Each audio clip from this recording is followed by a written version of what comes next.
My name's Matt, and welcome to another episode of Rocket Surgery.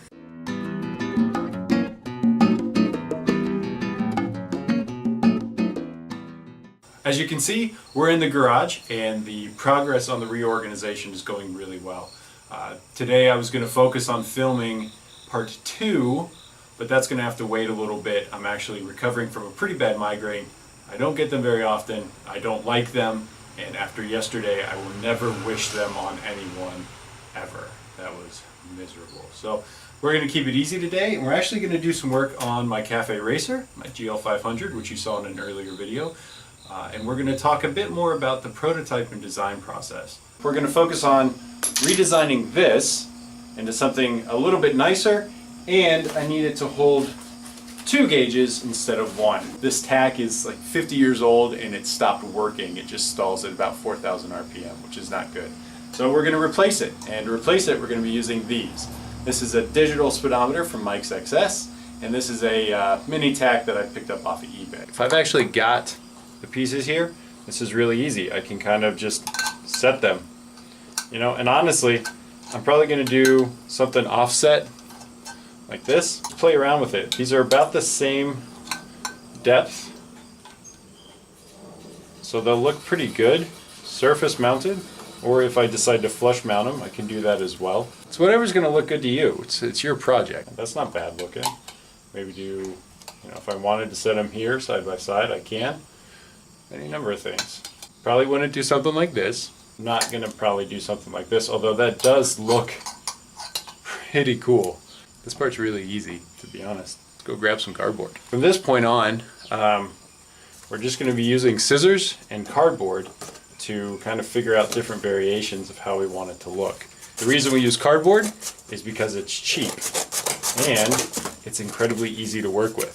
If you're looking on the back of this, you can see we've got 3 to 4 holes that we're going to have to account for, and that's where the pencil comes in because we can mark them, but we definitely need to drill 2 smaller holes, 1 larger hole, and then probably a medium-sized hole to fit these wires through, depending on how we mount it. And so if we don't want to mess with this housing, which I might not, I mean that's all waterproof and that's pretty tight, and that also makes mounting it a lot easier. So that's honestly probably what we're going to use, just like this.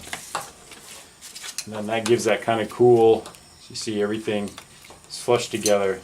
It gives it that nice little offset there. However we mount this, we'll try and clock the red line so it's straight up and down. A lot of the old race bikes, race cars used to do that.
So I've taken off the old tack.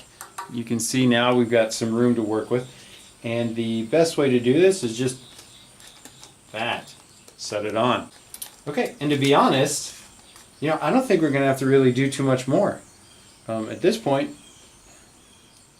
it looks really good. I like where it is. I like the balance between these 2 pieces here and here. So then now the next step would be to convert this into aluminum. But I've got that headache going, so we're actually going to kill the video here. Like I said, it's a quick video today. Still Still got that migraine kind of coming off and on. So we're going to call it here. But the next step is going to be to take the cardboard template, transfer it over to aluminum, cut that out, and then install it. That's going to be a different video.